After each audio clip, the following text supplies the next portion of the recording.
សួ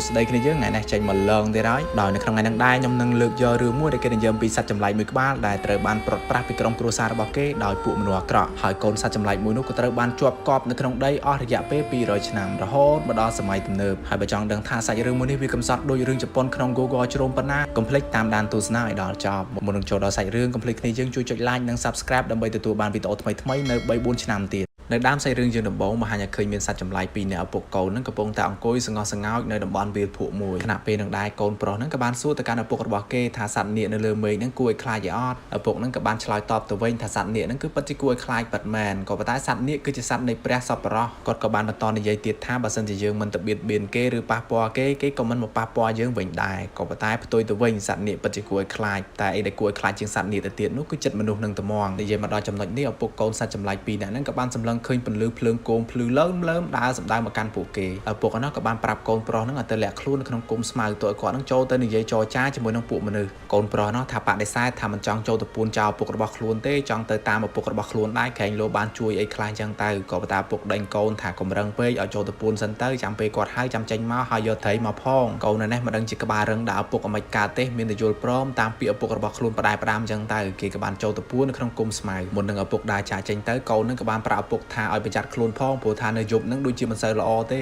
កន្លែងមកកាន់បរិះពីរនាក់នេះវិញពួកគេដើរបណ្ដានិយាយពីផែនការដ៏អាក្រក់របស់ពួកគេដោយផែនការនឹងបរិះម្នាក់នឹងក៏បាននិយាយថាគាត់នឹងប្រែក្លាយវាភក់ដ៏ធំទូលំទូលាយនឹងឲ្យក្លាយទៅជាវាស្រែហើយធ្វើការចែកជូនទៅកាន់ប្រជាពលរដ្ឋទៅតាមបញ្ជានៅអ្វីដែលថ្នាក់លើនឹងបានដែរគាត់ធ្វើក៏ប៉ុន្តែគាត់មិនមែនមានគម្រោងថាចង់ចែកឲ្យប្រជាពលរដ្ឋនឹងទាំងអស់នោះទេគាត់ចង់កេងប្រវ័ញ្ចមួយចំនួនធំណាប៉ុន្តែគណៈពេលដែលពួកគេកំពុងតែដើរនឹងក៏បានប្រទះភ្នែកឃើញសត្វចម្លែកមួយក្បាលនឹងកំពុងតែអោនក្បាលគោរពទៅកាន់ពួកគេហើយនិយាយថា Hello បរិះពីរនាក់នឹងពេលនោះថាបំរុងភ័យដែរក៏ប៉ុន្តែគេក៏បានទប់ភ័យវិញហើយសត្វចម្លែកហ្នឹងក៏បានសួរទៅកាន់បរិះពីរនាក់ហ្នឹងហើយសុំអភ័យទោសចំពោះការមករំខានដំណើររបស់ពួកគេណាសត្វចម្លែកហ្នឹងគាត់ក៏បានបន្តទៀតថាគាត់សុំចំណាយពេលរបស់ពួកគេទាំងពីរនាក់ហ្នឹង 3-4 នាទីទេដើម្បីនិយាយចរចាគ្នាដោយសារតែគាត់ជាមួយនឹងសត្វចម្លែកដទៃទៀតនិងសភាវៈរស់ទាំងឡាយហ្នឹងបានប្រើជីវិតរស់នៅក្នុងតំបន់វាភក់ហ្នឹងយូរអង្វែងណាស់មកហើយដោយសារតែក្នុងតំបន់វាភក់ហ្នឹងគឺជាទីស្ងប់សុខនិងជាទីផ្ដល់ជីវិតដល់ភាវៈរស់ទាំងឡាយហើយថ្មីនេះគាត់ក៏បានលើពាក្យចាមរាមថារាជរដ្ឋាភិបាលគេនឹងបំលែងដីនៅក្នុងតំបន់វាភក់ហ្នឹងឲ្យប្រែក្លាយទៅជាដីស្រែវិញហេតុនេះហើយទើបគាត់ស្កាត់មកជួបបរិះពីរនាក់ហ្នឹងដើម្បីស្នើសុំឲ្យបរិះពីរនាក់ហ្នឹងនាំពាក្យរបស់គាត់ហ្នឹងទៅកាន់ថ្នាក់លើផងឲ្យពួកគេហ្នឹងគិតពិចារណាឡើងវិញមុននឹងវាទីយកវាភក់ហ្នឹងឲ្យប្រែទៅជាដីស្រែបរិះម្នាក់ក្នុងចំណោមបរិះពីរនាក់ហ្នឹងក៏បានធ្វើទឹកមុខឆ្ងល់ហើយនិយាយថាចុំសត្វចម្លែកហ្នឹងមិនបានដឹងពីគម្រោងការរបស់ថ្នាក់លើគាត់ក៏បានសន្និដ្ឋានថាសត្វចម្លែកហ្នឹងបានស្ដាប់ឮនៅអ្វីដែលគាត់បានសន្ទនាការពីដើមមកមិញហ្នឹងហើយអញ្ចឹងច្បាស់ណាស់សត្វចម្លែកហ្នឹងច្បាស់ជាបានស្ដាប់ឮនៅផែនការពុករលួយរបស់គាត់ហើយអញ្ចឹងទុកអត់បានទេសត្វចម្លែកហ្នឹងព្រោះសត្វចម្លែកនេះវិញគាត់ព្យាយាមវល់នឹងបដិសេធទៅកាន់បរិះម្នាក់ហ្នឹងថាគាត់អត់បានឮអីទេនៅពេលដែលពួកគេនិយាយគ្នាគឺគាត់ឮពាក្យចាមរាមការពីប្រហែលថ្ងៃមុននោះទេបរិះម្នាក់ហ្នឹងគឺអត់បានជឿលើសម្ដីហ្នឹងទេគាត់គិតថាសត្វចម្លែកហ្នឹងចេះតែនិយាយណាគាត់ក៏បានទាញសាមរ៉ៃរបស់គាត់ហ្នឹងបំរុងថានឹងប្រហារទៅហើយរំពេចនោះកូនសត្វចម្លែកហ្នឹងក៏បានចេញពីក្នុងស្មៅហើយអង្វរទៅកាន់បរិះម្នាក់ហ្នឹងឲ្យទុកជីវិតឲ្យឪពុករបស់គេផងឪពុកនោះព្យាយាមហាមកូនថារត់ទៅកុំចូលមកក៏ប៉ុន្តែកូនហ្នឹងគឺអត់ស្ដាប់ទេនៅតែដើរចូលមកដើម្បីជួយឪពុករបស់ខ្លួនណាបើទោះបីជាមានការអង្វរកសុំទុកជីវិតយ៉ាងណាក៏ដោយបរិះដែលកាន់សាមរ៉ៃហ្នឹងគឺអត់ព្រមទេដោយសារតែគាត់ហ្នឹងគិតថាបើសិនជាទុកជីវិតឲ្យពួកគេប្រហែលជាអាចនឹងបែកធ្លាយអាត់កំបាំងរបស់គាត់ពុករលួយហ្នឹងហើយអញ្ចឹងមានតែសម្លាប់បបិទ្ធមាត់ទាំងអស់ត្មងទៅភ្លាមហ្នឹងគាត់ក៏បានទាញសាមរ៉ៃរបស់គាត់ចេញពីស្រោមដោយចិត្តភ័យខ្លាចកាប់សម្ដៅទៅកាន់សត្វចម្លែកដែលជាឪពុកហ្នឹងធ្វើឲ្យគេហ្នឹងដាច់ដៃដួលស្លាប់នៅនឹងកន្លែងតែម្ដងចំពោះសត្វចម្លែកដែលជាកូននៅនេះវិញនៅពេលដែលឃើញសាកសពឪពុកដេកស្លាប់នៅមុខអញ្ចឹងគឺគេមានការតក់ស្លុតខ្លាំងមែនតើបុរសដែលមានចិត្តខូខើហ្នឹងមកកាលណាសម្លាប់សត្វចម្លែកដែលជាឪពុកហ្នឹងបានម្នាក់ហើយគាត់ក៏មិនទុកឲ្យសត្វចម្លែកដែលជាកូនហ្នឹងរស់ទៀតដែរគាត់បំរុងថានឹងតាមសម្លាប់បបិទ្ធមាត់ត្មងណាក្នុងគណៈពេលនោះដែរធរណីនឹងក៏បានរង្គើប្រេះស្រាមស្រូបយកសត្វចម្លែកដែលជាកូននឹងលិចចូលទៅក្នុងបាតដីបាត់ទៅកាត់រំលងរយៈពេល200ឆ្នាំកន្លងផុតទៅក្នុងសម័យទំនើបនាទីក្រុងតូក្យូក្រុមក្មេងៗសិស្សសាលាមួយក្រុមនឹងបានដើរបណ្ដានិយាយគ្នាលេងបណ្ដានៅក្រោមដំណក់ទឹកភ្លៀងរលឹមស្រេចក្នុងនោះការជជែកគ្នារបស់ពួកគេនឹងបាននិយាយអំពីការឈប់សម្រាកនាថ្ងៃខាងមុខនឹងក្រុមគ្រួសាររបស់ក្មេងៗនឹងឲ្យទៅដល់ថ្ងៃឈប់សម្រាកឪពុកម្ដាយរបស់ពួកគេនឹងតែងតែនាំពួកគេនឹងទៅដើរលេងកាត់ stress កំសាន្តនៅកោះនេះកោះនោះអីចឹងទៅចម្លែកអីទៅក្មេងប្រុសម្នាក់ដែលគាត់មានឈ្មោះថាកូឈីនឹងក្រុមគ្រួសាររបស់គាត់ឪពុកម្ដាយរបស់គាត់នឹងគឺគ្មានគម្រោងទៅដើរលេងណាណីទេនៅក្នុងថ្ងៃឈប់សម្រាកខាងមុខនឹងភ្លាមនឹងក្មេងស្រីម្នាក់ដែលត្រូវជាមិត្តភក្តិរបស់គូឈីនឹងក៏បាននិយាយញោះគាត់ធ្វើឲ្យគាត់នឹងខឹងហើយក៏បើកឆាកប្រយុទ្ធតតាំងគ្នាមួយស្មើនៅលើដងផ្លូវអញ្ចឹងទៅតាមបែបក្មេងលេងណាប៉ុន្តែការលេងរបស់ពួកគេនឹងក៏ជ្រុលធ្វើឲ្យគូឈីណាលបោស្បែកជើងរបស់ខ្លួននឹងទៅត្រូវជាមួយនឹងក្មេងស្រីម្នាក់ទៀតដោយនាងមានឈ្មោះថាសាយូកូនាងគឺជាក្មេងស្រីម្នាក់ អ្នកដែលមិនសូវចេះមាត់ចេះកអីច្រើនទេពោលនាងគឺជាប្រភេទមនុស្ស introvert តែម្ដងមិត្តភ័ក្តិរបស់ Gucci ទៅពេលឃើញអញ្ចឹងក៏បានសើចចំអកហើយនិយាយផ្អាប់គេថាគេនឹងច្បាស់ជាលួចក្រាស់សារយូកោអីយ៉ាង Gucci នោះគាត់ស្ដាប់អញ្ចឹងរៀងអៀនដែរក៏បានដេញមិត្តភ័ក្តិរបស់ខ្លួននោះឲ្យប្រត់ប្រាស់ទៅណាឆ្ងាយទៅក៏មកល្វីល្វល់ជាមួយនឹងគាត់ទៀតល្បល់យកមកផ្អាប់គ្នានៅមុខមនុស្សស្រីតែម្ដងនិយាយចប់ Gucci នឹងក៏បានចុះទៅរើសស្បែកជើងរបស់គាត់នឹងចេញពីប្រឡាយទឹកមកវិញគណៈពេលដែលគាត់កំពុងតែចុះទៅរើសហ្នឹងគាត់ក៏បានដើរទៅពុបជើងដួលជាមួយនឹងថ្មមួយក៏ថាអត់មានបញ្ហាអីទេដល់ទៅពេលគាត់ពាក់ស្បែកជើងរបស់គាត់ហើយអីហើយនៅពេលដែលដើរមកវិញហ្នឹងគាត់ទៅពុបជើងដួលជាមួយនឹងថ្មដដែលនឹងទៀតម្ដងនេះដឹងតែមានបញ្ហាហើយ Gucci នឹងខឹងខ្លាំងមែនតើគាត់ក៏បានស្ទុះលើកថ្មម្ដុំហ្នឹងគប់ផ្ទប់ទៅនឹងជញ្ជាំងថ្មមួយទៀតធ្វើឲ្យវាបែកប្រេះចេញជាពីរអ្វីដែលចម្លែកហ្នឹងគាត់ក៏បានកលេចឃើញមានសភាវៈដ៏ចម្លែកមួយស្ថិតនៅក្នុងបំណែកថ្មមួយហ្នឹង Gucci ហ្នឹងគាត់ឆ្ងល់ខ្លាំងមែនតើក៏ប៉ុន្តែអ្វីដែលសំខាន់គាត់ត្រូវតែយកថ្មមួយហ្នឹងដាក់ចូលទៅក្នុងកាតាបហើយរត់ទៅផ្ទះរបស់គាត់សិនទៅមើលថាហ្នឹងគឺជាស្អីម្ដាយរបស់គាត់ដែលមានឈ្មោះថា Yukari ហ្នឹងក៏បានស្ដីបន្ទោសទៅកាន់ Gucci បន្ទាប់ពីឃើញសភាពរបស់ Gucci គាត់មកពីសាលារៀនវិញគឺអញ្ញាញ៉ៃប្រឡាក់ផ្សិតផុកបន្ទាប់ពីស្ដាប់ម្ដាយរបស់ខ្លួនជេរបោបាច់ហើយ Gucci ហ្នឹងគាត់ក៏បានឡើងទៅលើផ្ទះហើយយកថ្មដ៏ចម្លែកមួយហ្នឹងយកទៅលាងទឹកគាត់ពិនិត្យមើលថាហ្នឹងគឺជាសត្វអីវាចម្លែកណាបងស្រីពៅរបស់គាត់ដែលមានឈ្មោះថា Hitomi ហ្នឹងនៅពេលដែលឃើញសកម្មភាពរបស់បងប្រុសខ្លួនហ្នឹងដូចចម្លែកគាត់ក៏បានចូលទៅសួរពេលនងដែរ Gucci ហ្នឹងក៏បានដេញបងស្រីរបស់ខ្លួនឲ្យចេញមកវិញមីល្អិតហ្នឹងខូចខ្លាំងមែនតើនៅពេលដែល Gucci ដេញអញ្ចឹងទៅគាត់ក៏បានចុះទៅទូពិតប្រាប់ម្ដាយថាឃើញបងប្រុសនោះកំពុងតែធ្វើអ្វីទេដូចចម្លែក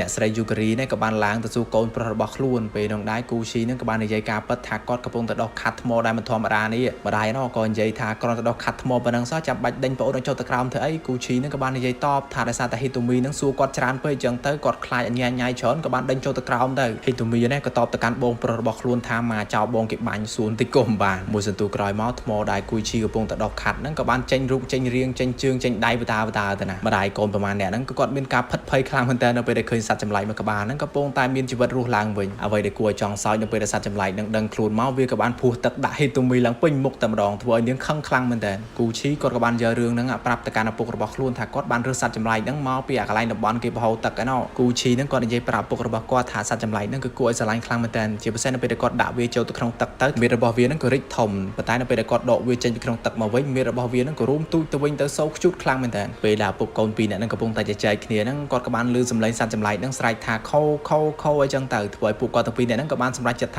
ដាក់ឈ្មោះសត្វហ្នឹងថាខោឥឡូវសត្វចម្លែកហ្នឹងគេមានឈ្មោះរបស់គេយើងហៅខោវិញជប់ហៅសត្វចម្លែកទៀតហើយអាការដែលឪពុកកូនពីរនាក់ហ្នឹងទុកខោនៅចិញ្ចឹមនៅក្នុងផ្ទះអញ្ចឹងទៅនេះម្ដាយកូនពីរនាក់នេះដូចជាមិនសូវទុកចិត្តប្រមាណទេមិនសូវចូលចិត្តហើយក៏មិនសូវពេញចិត្តដែរក៏ប៉ុន្តែធ្វើម៉េចបើឪពុកកូនពីរនាក់ហ្នឹងគេសម្រេចគ្នាអញ្ចឹងណាចង់ព្រមឬមិនព្រមចង់អូខេឬក៏មិនអូខេម្ដាយកូនពីរនាក់ហ្នឹងត្រូវតែទទួលយកការពិត Gucci គាត់គ្មានបំណងចង់បន្លាចប្អូនស្រីជាមួយនឹងម្ដាយរបស់គាត់ទេក៏ប៉ុន្តែគាត់ចង់ឲ្យម្ដាយនិងប្អូនស្រីគាត់ហ្នឹងទទួលស្គាល់យកខោហ្នឹងមកចិញ្ចឹមប៉ុន្តែពួកគាត់ទាំងពីរនាក់ហ្នឹងបែរជាខ្លាចខោទៅវិញស្របពេលនឹងដែរសម្លេងខោហ្នឹងក៏បានបន្លឺឡើងថាកុំសម្លាប់ខ្ញុំធ្វើឲ្យមនុស្សគ្រប់គ្នាក្នុងផ្ទះហ្នឹងសង្ហាចិត្តសឹងថាមិនគួរឲ្យជឿដោយសារតែសត្វចម្លែកចេះនិយាយឪពុករបស់ Gucci ហ្នឹងគាត់ក៏បានប្រាប់កូនរបស់គាត់ឲ្យយកខោហ្នឹងដាក់ចូលទៅក្នុងទឹកវិញដោយសារតែខោហ្នឹងត្រូវការទឹកជាចាំបាច់តែហ្មងវាប្រៀបដូចជាសត្វមច្ឆាអញ្ចឹងអត់ទឹកគឺអត់បានទេប៉ុន្តែខោនេះខុសប្លែកពីត្រីត្រង់ថាគាត់អាចដកដង្ហើមនៅលើគោកហ្នឹងបានយូរជាងសត្វត្រីដោយសារតែសុខភាពចុះខ្សោយខោដល់អញ្ចឹងគាត់អាចឃ្លាតចេញពីទឹកបានទេហើយឪពុករបស់ Gucci ហ្នឹងក៏បាននិយាយឲ្យកូនប្រុសរបស់គាត់ហ្នឹងមើលថែខោហ្នឹងឲ្យបានល្អចិញ្ចឹមវាបានល្អអញ្ចឹងទៅប្រព័ន្ធវាមានសុខភាពល្អឡើងវិញណាដល់ទៅពេលព្រឹកឡើង Gucci ណាគាត់ក៏បានធ្វើដំណើរមករៀនដូចចសពមួយដងអញ្ចឹងនៅពេលគាត់ចូលថ្នាក់រៀនរបស់គាត់វិញគាត់ក៏បានប្រទះភ្នែកជាមួយនឹងSayukoដែលនាងពេលហ្នឹងកំពុងតែអង្គុយអានសៀវភៅធ្វើមិនដឹងមិត្តភ័ក្តិរួមថ្នាក់ហ្នឹងក៏បានធ្វើបាបនាងដោយពួកគេហ្នឹងបានគប់ជាន់លុបមកកាន់កន្លែងរបស់នាងពេលហ្នឹងនាងធ្វើមិនដឹងធ្វើមិនហីប្រហើយណានាងមិនសូវចេះនិយាយច្រើនមនុស្ស introvert គឺមិនខ្វល់ពីអាណាទាំងអស់កាត់មកកាន់អ្នកស្រី Yukari នេះវិញនៅពេលដែលកូនរបស់គាត់ Gucci ហ្នឹងទៅរៀនបាត់អញ្ចឹងទៅ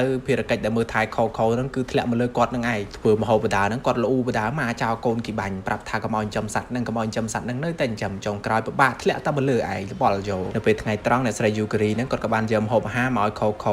យខោក៏បានថ្លែងអំណរគុណទៅកាន់អ្នកស្រី Yukari ហ្នឹងគាត់លឺអញ្ចឹងគឺរំភើបចិត្តខ្លាំងមែនតើដោយសារតែគាត់តាំងពីកើតមកនេះមិនដែលលឺសត្វណាមកអរគុណគាត់ទេខោក៏បានបន្តសួរទៅកាន់អ្នកស្រី Yukari ថាខ្លួនរបស់គាត់ពេលនេះកំពុងតែស្ថិតនៅទីកន្លែងណាអ្វីដែលខោគាត់ចាំនៅក្នុងខួរក្បាលរបស់គាត់នៅពេលនេះគាត់ថាពីមុនមកគាត់រស់នៅជិតទន្លេកូរ៉ូមីអ្នកស្រី Yukari ក៏បានយករឿងហ្នឹងទៅពិភាក្សាជាមួយនឹងក្រុមគ្រួសាររបស់គាត់ទើបពួកគាត់ដឹងថាខោហ្នឹងគាត់មានដើមកំណើតតាំងពី200ឆ្នាំមុនមកម្លេះគឺវាឆ្លងសម័យកាលយូរហើយនៅពេលដែលប្រជុំគ្នាហ្នឹងខោក៏បាននិយាយរឿងរ៉ាវពីអតីតកាលរបស់គាត់ប្រាប់ទៅកាន់ក្រុមគ្រួសាររបស់ Gucci គាត់ថាកាលពីមុនមកហ្នឹងគាត់រស់នៅជាមួយនឹងឪពុករបស់គាត់ក៏ប៉ុន្តែនៅក្នុងថ្ងៃមួយហ្នឹងឪពុករបស់គាត់ក៏ត្រូវបានគេកាប់សម្លាប់ដោយសាមរ៉ៃដល់អញ្ចឹងទៅគាត់ក៏បានរត់គេចខ្លួនពេលហ្នឹងធរណីដីហ្នឹងក៏បានស្រូបគាត់ចូលទៅក្នុងកប់លិចមកដល់សម័យហ្នឹងទៅដោយសារតែក្តីអាណិតនិងស្រឡាញ់ ក្រុមគ្រួសាររបស់កូឈីនឹងក៏បានមើលថែទាំរក្សាខោខោនឹងបានល្អខ្លាំងមែនទែនដោយពួកគាត់ទាំងអស់គ្នានឹងចាប់ទុកខោខោនឹងគឺជាសមាជិកក្រុមគ្រួសាររបស់ពួកគេទៅហើយជាពិសេសនឹងគូឈីបានមើលថែទាំខោខោងូតទឹកដោះក្អែដាក់ចំណីដាក់អីចឹងទៅដូចបងប្អូនបកើអញ្ចឹងពេលខ្លះទៅគូឈីនឹងក៏បាននាំខោខោនឹងបង្រៀនគេឲ្យចេះចូលបន្ទប់ទឹកអីចឹងទៅខោខោណាចូលទៅដល់នឹងក៏បានលេងទឹកប្រគុណនឹងបែកអាចពេញនឹងហិតមីនៅពេលដែលឃើញចឹងក៏បានទទួលពិតប្រាប់ម្ដាយរបស់ខ្លួនថាបងណោះនាំខោខោទៅប្រឡូកអាចពេញប្រគុណគូឈីនឹងក៏បានណែនាំខោខោនឹងឲ្យស្គាល់អូសាន់ដែលជាឆ្កែនៅចាំផ្ទះរបស់ពួកគេពេលហ្នឹងខោខោជាមួយនឹងអូសាន់នឹងគាត់តែឃើញគ្នាដូចមិត្តភក្តិគ្នាតាំងពីជំនាន់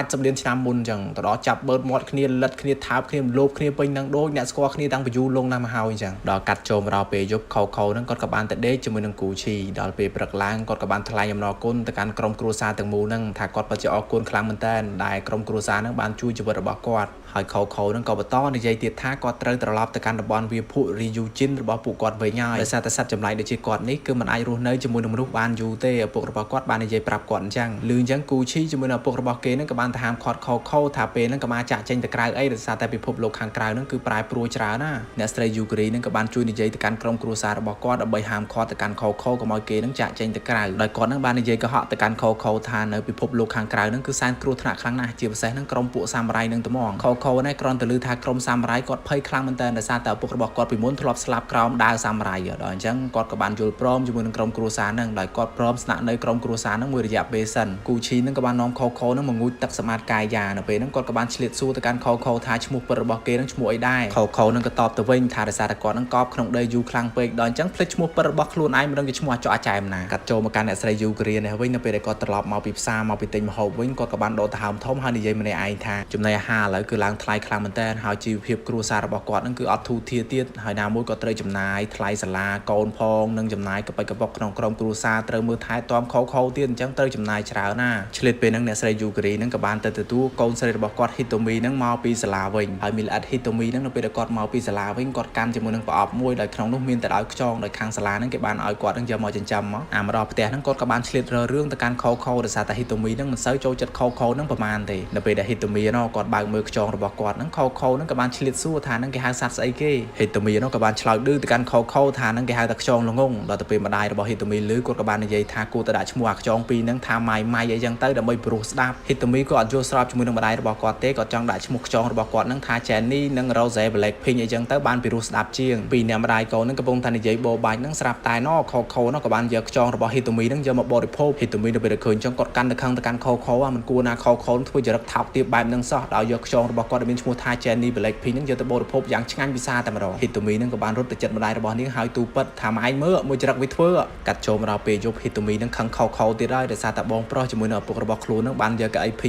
ងរបស់គេហ្នឹងឲ្យខោខោអង្គុយនាងមិនសុខចិត្តទេក៏បានយំស្រែកជំទាវអាឡូឡាពេញផ្ទះតែម្ដងហើយនាងក៏បានស្ទុះរត់ទៅច្រានខោខោហ្នឹងចេញពីកៅអីរបស់ខ្លួនពេលហ្នឹងដែរហ្នឹងគូឈីក៏បានស្ដីបន្ទោសទៅកាន់ប្អូនរបស់នាងមិនគួរណាធ្វើអញ្ចឹងដាក់ខោខោទេនៅពេលដែលប៉ារបស់គូឈីក៏លេចមើលទៅកាន់ខោខោឃើញខោខោហ្នឹងកំពុងតែធ្វើសកម្មភាពចម្លែកពេលហ្នឹងខោខោក៏បាននិយាយថាដល់រដូវកាលដែលពួកគេត្រូវប្រកួតកីឡាស៊ូម៉ូហើយកីឡាបោកចំបាប់ចំពេលដែលហ៊ីតូមីហ្នឹងកំពុងតែខឹងខោខោផងគាត់ក៏បានចូលទៅបោកចំបាប់ជាមួយនឹងខោខោដែលគាត់គិតថាខោខោហ្នឹងគ្រាន់តែជាសត្វគ្មានអីឈ្នះមនុស្សទេប៉ុន្តែហ៊ីតូមីហ្នឹងគាត់គិតខុសក៏ត្រូវបានខោខោហ្នឹងចាប់លើកបោកនាងហ្នឹងឲ្យផ្លោងប៉ាងសពុតដួលលិចលីអូនៅលើសាឡុងប៉ាតណាប៉ាតណីគូឈីនៅពេលដែលឃើញខោខោគាត់មានសមត្ថភាពខ្លាំងក្នុងការបោកចំបាប់អញ្ចឹងទៅគាត់ក៏បានចង់សាកល្បងជាមួយនឹងខោខោក៏ប៉ុន្តែក៏ត្រូវបានខោខោហ្នឹងលើកបោកគាត់ផ្លោងប៉ាតណាប៉ាតណីមិនខុសអីពីហ៊ីតូមីទេពេលហ្នឹងដែរក្រុមគ្រួសារទាំងមូលហ្នឹងមិនសឹងជឿនឹងភ្នែករបស់គាត់ទេដោយសារតែឃើញសត្វចម្លែកមួយហ្នឹងពិតជាមានកម្លាំងសាហាវខ្លាំងមែនតើឪពុករបស់គូឈីហ្នឹងគាត់ក៏ចង់សាកល្បងដែរគាត់ចង់ដឹងមើលថាខោខោហ្នឹងមានកម្លាំងអាចទប់ឈ្នះមនុស្សចាស់កម្លាំងពេញវ័យដូចជាគាត់បានអត់មិនថាកូនស្រីមិនថាកូនប្រុសមិនថាឪពុកទេត្រូវបានខោខោហ្នឹងលើកបោកចង់បាយក្អួតម្នាក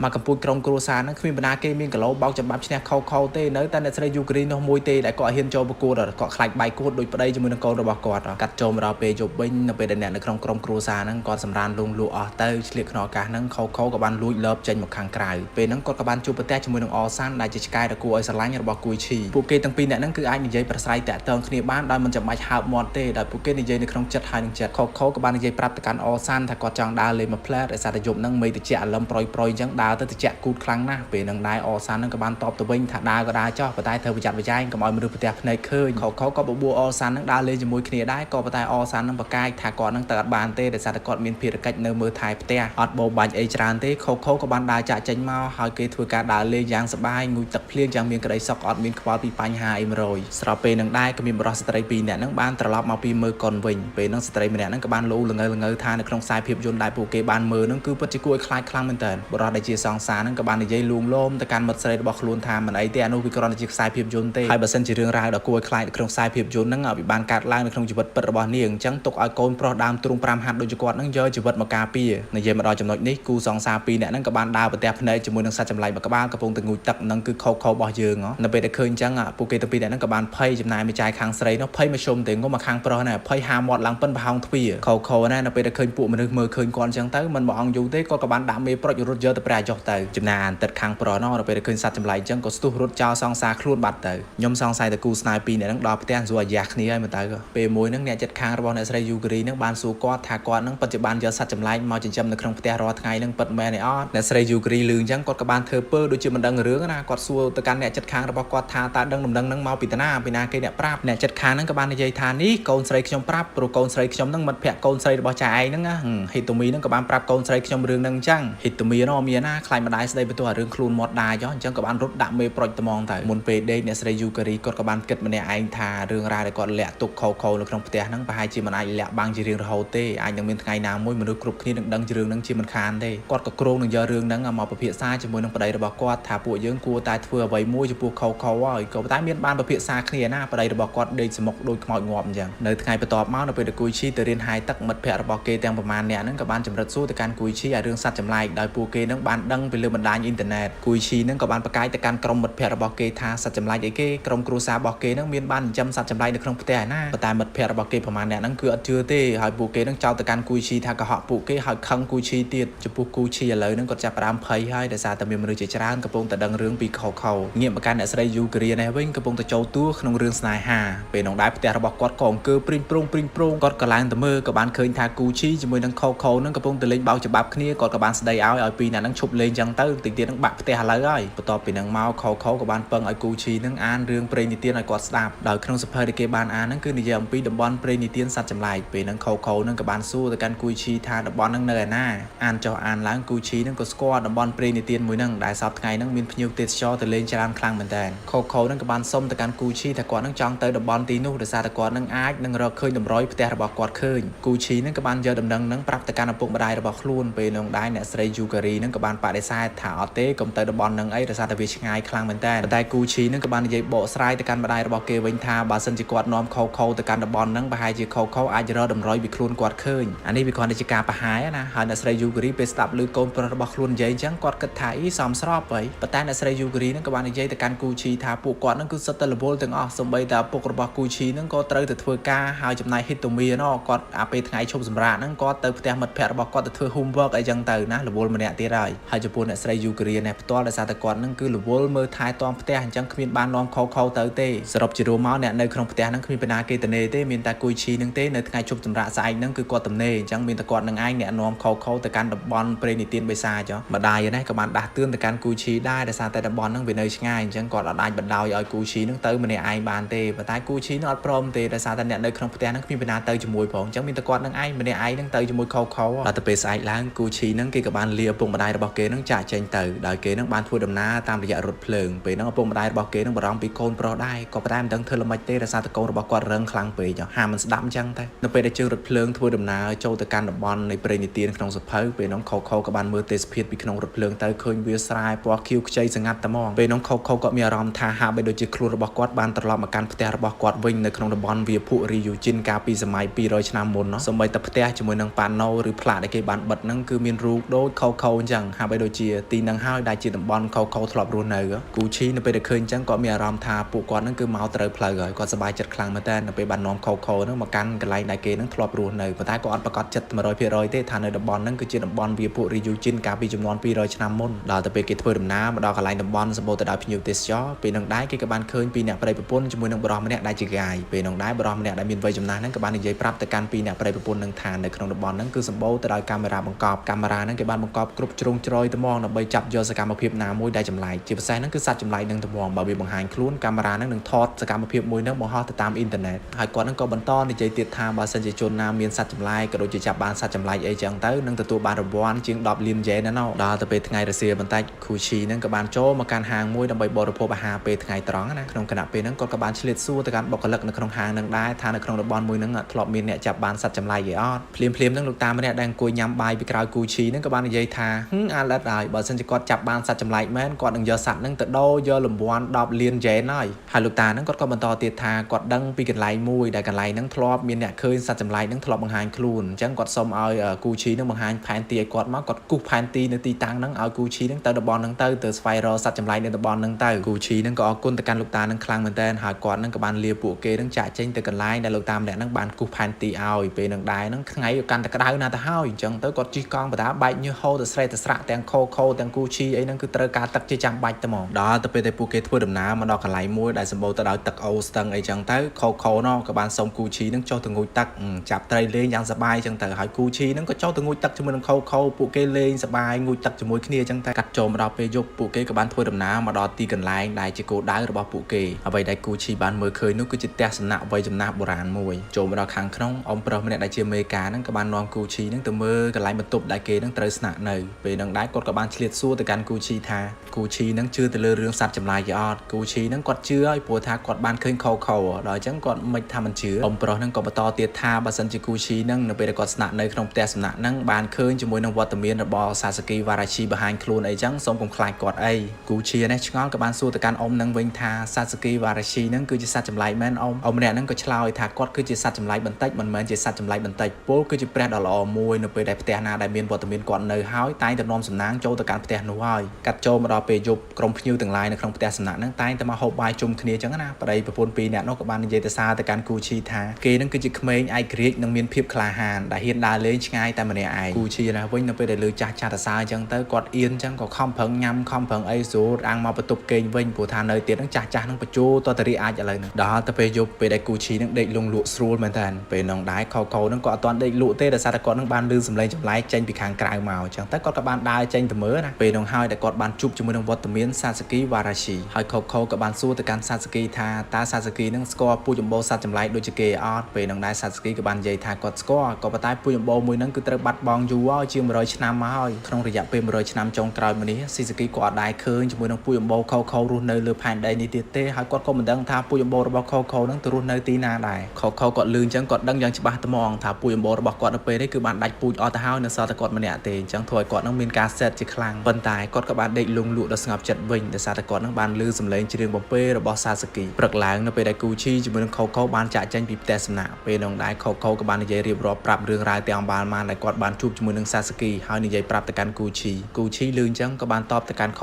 ោថាក៏មកជឿសាសាគីអីក្រែងលោនាងនិយាយកុហកអីចឹងទៅប៉ុន្តែខោក៏តបទៅវិញថាពូជពងសត្វចម្លែកទាំងឡាយគឺមិនដែលនិយាយកុហកម្ដងណាទេគឺមានតែមនុស្សនោះទេដែលតែងតែនិយាយកុហកបោកប្រាស់ខោក៏បានបបួលគូឈីនឹងត្រឡប់ទៅកាន់ផ្ទះរបស់ពួកគេវិញដោយសារពេលនេះខោក៏បានរកឃើញអ្វីដែលជាខ្លួនគេនឹងដើមកំណើតរបស់គេឃើញហើយតែអ្វីដែលគួរសោកស្ដាយបំផុតនោះគឺពូជពងរបស់គេនឹងបានបាត់បង់ចេញពីពិភពលោកនេះបាត់ទៅហើយដោយសារតែគេម្នាក់ទេក្នុងដំណើរដែលគូឈីបានវិលត្រឡប់ចិត្តមកដល់ផ្ទះវិញនឹងក៏ត្រូវមានមនុស្សពីរនាក់នឹងបានហាមឃាត់ដំណើររបស់គូឈីដែលមនុស្សពីរនាក់នោះគឺជាអ្នកកសែតពួកគេក៏សួរទៅកាន់គូឈីថាមានចិញ្ចឹមសត្វចម្លែកដោយពាក្យថាតាមបណ្ដាញអ៊ីនធឺណិតទេអត់ប៉ុន្តែគូឈីប្រកាយថាអត់ដឹងទេបុរសពីរនាក់ហ្នឹងគឺអត់ជឿសម្ដីគូឈីទេក៏បានឆែកឆេរកតាបរបស់គូឈីទាំងបង្ខំពេលហ្នឹងហើយពួកគេក៏បានឃើញវត្តមានរបស់ខោធ្វើឲ្យពួកគេទាំងពីរនាក់ហ្នឹងគឺភ្ញាក់ផ្អើលខ្លាំងមែនតើគូឈីក៏បានស្ទុះរត់នាំខោហ្នឹងចាក់ចេញពីបុរសពីរនាក់ហ្នឹងទាំងប្រញាប់ពេលហ្នឹងម្ដាយរបស់គូឈីក៏បានសួរទៅកាន់គូឈីថាមានរឿងអីមែនគូឈីហ្នឹងក៏ប្រាប់ថាមានបុរសពីរនាក់ជាអ្នកសារព័ត៌មានបានថតរូបខោហ្នឹងបានបាត់ទៅហើយកន្លែងមកកាន់ឪពុករបស់គូឈីក៏បានខលទៅកាន់អង្គភាពអ្នកសារព័ត៌មានពីរនាក់ហ្នឹងក៏មកគេចុះផ្សាយអំពីខោ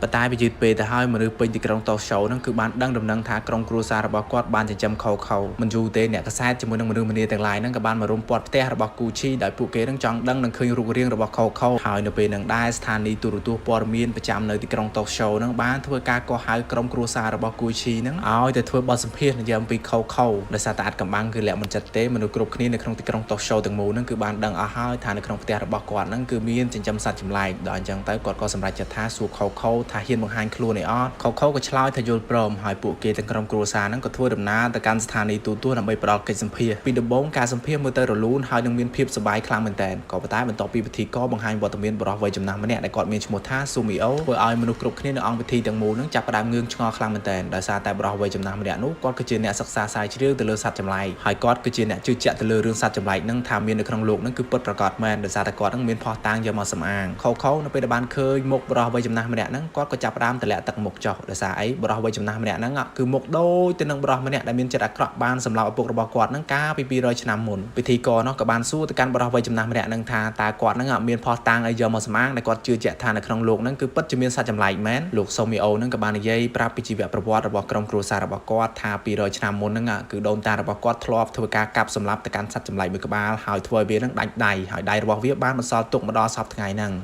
ខូណានៅពេលដែលឃើញអញ្ចឹងគាត់ស្លុតចិត្តណាដោយសារតែដៃមួយហ្នឹងគឺជាដៃឪពុករបស់គាត់ដែលបន្សល់ទុកមកពី200ឆ្នាំមុនគឺគាត់ពិតជាសែតខ្លាំងមែនទែនរហូតដល់គាត់នឹងយំស្រែកជំទាវពេញហ្នឹងខូយមដាក៏បានស្រែកចោទទៅកាន់លោកស៊ូមីអូថាដូនតាលោកឯងនឹងហើយជាអ្នកសម្លាប់ឪពុករបស់ខ្ញុំធ្វើឲ្យខ្ញុំបែកបាក់គ្រួសារមកដល់ពេលបច្ចុប្បន្នហ្នឹងនៅពេលដែលខូយមហើយគាត់ក៏បាននាំយកដៃឪពុករបស់គាត់ហ្នឹងរត់ចាក់ចេញមកក៏ប៉ុន្តែមិនទាន់ចាក់ចេញផុតទេដោយសារតែនៅមានសន្តិសុខជាមួយនឹងគ្នាអ្នកធ្វើការនៅក្នុងស្ថានីយទូរទស្សន៍ហ្នឹងគេរារាំងអសានណែឃើញអញ្ចឹងក៏បានចូលទៅជួយខូហើយនាំខូហ្នឹងរត់ចាក់ចេញពីស្ថានីយទូរទស្សន៍ហ្នឹងបានសម្រេចទៅក៏ប៉ុន្តែរត់ទៅតាមផ្លូវហ្នឹងក៏ជួបជាមួយនឹងវងអ្នកកសែតជាមួយនឹងវងមនុស្សទាំងឡាយនៅពេលដែលឃើញសត្វចម្លែកអញ្ចឹងពួកគេក៏បានទាញទូរស័ព្ទមកថតព្រមព្រៀតរួមចិត្តពេញហ្នឹងខូក៏បានឲ្យអូសានហ្នឹងរត់ទៅកន្លែងណាមួយដែលស្ងាត់ចេញពីវងមនុស្សគូឈីជាមួយនឹងក្រុមគ្រួសាររបស់គេហ្នឹងក៏រត់តាមរកខូហ្នឹងដោយសេចក្តីបារម្ភអូសានណែខំប្រឹងរត់ឆ្លងថ្នល់ក៏ប៉ុន្តែរត់មិនផុតទេក៏ត្រូវបានវ៉ាក់ជាមួយនឹងឡានមួយហើយបុកបានដួលតណាត់តណៃទាំងខូភ័យមែនតើក៏បានរត់ទៅមើលអូសានក៏ប៉ុន្តែវាយឺតពេកទៅហើយដោយសារតែអូសានហ្នឹងត្រូវរបួសយ៉ាងធ្ងន់ធ្ងរហើយគេហ្នឹងក៏បានផុតដង្ហើមស្លាប់នៅពេលនោះទៅពេលនោះដែរខូក៏បានបន្ទោសខ្លួនឯងដោយសារតែគេនឹងហើយបាននាំទុកឲ្យមិត្តភ័ក្តិរបស់គេនឹងស្លាប់ដោយសារតែស្ថានភាពនៅពេលនោះរញ៉េរញ៉ៃមនុស្សក៏ចាប់ផ្ដើមផ្អើលមកមើលប្រងព្រាតឃើញសត្វចម្លែកអញ្ចឹងពួកគេក៏ទាញកាមេរ៉ាថតម្នាក់មកក្រឹបអញ្ចឹងទៅដែលហេតុធ្វើឲ្យខូនឹងអត់ទ្រាំមិនបានគេក៏បានរត់ឡើងទៅលើបង្គោលអងតែនដ៏ខ្ពស់មួយដើម្បីគេចចេញពីវងមនុស្សដ៏ច្រើនលំពេចនោះខូក៏ចាប់ផ្ដើមអស់កម្លាំងវិលមុខចង់ដួលសន្លប់ដោយសារតែគេនឹងបាត់បង់ជាតិទឹកច្រើនបូករួមទាំងអាកាសធាតុក្តៅហួតហែងពុំមានសំណើមទឹកធ្វើឲ្យខូនឹងចាប់ផ្ដើមទុនទៅគេគិតថាគេអស់សង្ឃឹមនៅក្នុងជីវិតហើយគេចង់ទៅលូតសម្រាប់ខ្លួនពីលើបង្គោលអងតែននឹងទេស្របពេលដែលខូចិត្តនឹងដាច់ខ្យល់រស្លាប់ដំណក់ទឹកភ្លៀងរាប់ពាន់រាប់លានដំណក់នឹងចាប់ផ្ដើមធ្លាក់ចុះពីលើមេឃម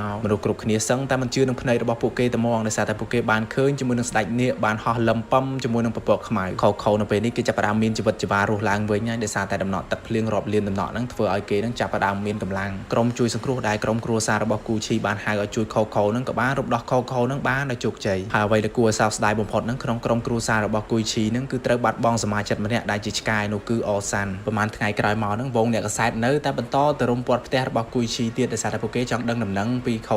ឪពុករបស់គូឈីនឹងក៏បានប្រាប់អ្នកកសែតឲ្យឈប់មកផ្ទះរបស់គាត់ទៀតទៅដោយសារតែគាត់នឹងបានបញ្ជូនខូនឹងឲ្យទៅនៅក្នុងតំបន់ធម្មជាតិដែលគេអាចរស់នៅបានអ្នកកសែតគ្រប់គ្នានឹងឆ្ងល់ខ្លាំងមែនតើថាឪពុករបស់គូឈីនឹងកាន់ប្រអប់អីគេប្រហែលជាមានខូនៅក្នុងហ្នឹងហើយមើលទៅប៉ុន្តែតាមការពិតទៅឪពុករបស់គូឈីនឹងបានយកប្រអប់ទៅមួយទៅបោកបិឆោតអ្នកកសែតឲ្យអ្នកកសែតនឹងរត់តាមគាត់អីចឹងណាតាមសភាតាមអីចឹងទៅតាមការពិតទៅក៏ទុកផ្លូវមួយឲ្យគូឈីនឹងនាំខូនឹងរត់ទៅផ្លូវផ្សេងហើយគូឈីនេះក៏បាននាំយកប្រអប់មួយទៅដាក់ទៅដោយខូនឹងយកមកកន្លែងផ្ញើអីវ៉ាន់ដើម្បីឲ្យគេនឹងផ្ញើខូនឹងទៅកាន់តំបន់មួយទៀតដែលជាតំបន់ធម្មជាតិក្រុមគ្រួសាររបស់គូឈីគាត់ធ្វើបែបហ្នឹងដោយសារតែគាត់ចង់ឲ្យខូនឹងរស់នៅដាច់ដライពីមនុស្សដោយសារតែមនុស្សនឹងគឺកាចសាហាវខ្លាំងមែនតើបើមិនជាខូបន្តរស់នៅចិត្តមនុស្សអីចឹងទៅធ្វើឲ្យគាត់នឹងមានគ្រោះថ្នាក់វិញនិយាយពីថាបុគ្គលិកអ្នកផ្ញើអីវ៉ាន់គេដែរវិញគឺថាមុខដូចកញ្ចងបាញ់ចឹងហាក់បីដូចជាមិនទាន់បានងើបពីដេកចឹងងើបពីដេកចោលមកសក់ក្បាលហ្នឹងក៏ឈិញកញ្ជងមិនទាន់លុបមុខទេអាប៉ែហ្នឹងបន្ទាប់ពីបានដាក់ផ្ញើអីវ៉ាន់ហើយគូឈីនឹងមានអារម្មណ៍ថានឹកទៅកាន់ខូខ្លាំងមែនតើរហូតដល់គាត់នឹងរត់ទៅស្ទាក់មុខឡានរត់ទៅកាក់ឡានអីចឹងទៅដើម្បីលាដំណើររបស់ខូលំពេចនងដែរខូគេបានប្រើសមត្ថភាពដ៏អស្ចារ្យរបស់គេនឹងនិយាយក្នុងចិត្តហើយលឺមកដល់គូឈីពេលនោះខូក៏បានផ្ដាំផ្ញើទៅកាន់គូឈីថាគេពិតជាអរគុណគូឈីខ្លាំងមែនតើដែលបានផ្ដល់ជីវិតមួយទៀតឲ្យគេដោយគូឈីនឹងបានជួយគេនឹងឲ្យចេញពីសេចក្តីស្លាប់រហូតដល់គេនឹងមានជីវិតរស់ឡើងវិញគេពិតជាអរគុណខ្លាំងមែនតើសង្ឃឹមថ្ងៃណាមួយគេនឹងអាចជួបគូឈីនឹងម្ដងទៀតហើយរឿងរបស់យើងនឹងក៏ត្រូវបានបញ្ចប់តែត្រឹមហ្នឹងទៅអរគុណគ្នាយើងសម្រាប់ការតាមដានទស្សនាតាំងពីនាទី1រហូតដល់នាទីបញ្ចប់ហើយបើសិនជាចូលចិត្តវីដេអូមួយនេះសូមកុំភ្លេចជួយចុច like និង subscribe ដើម្បីទទួលបានវីដេអូថ្មីៗនៅឆ្នាំក្រោយទៀត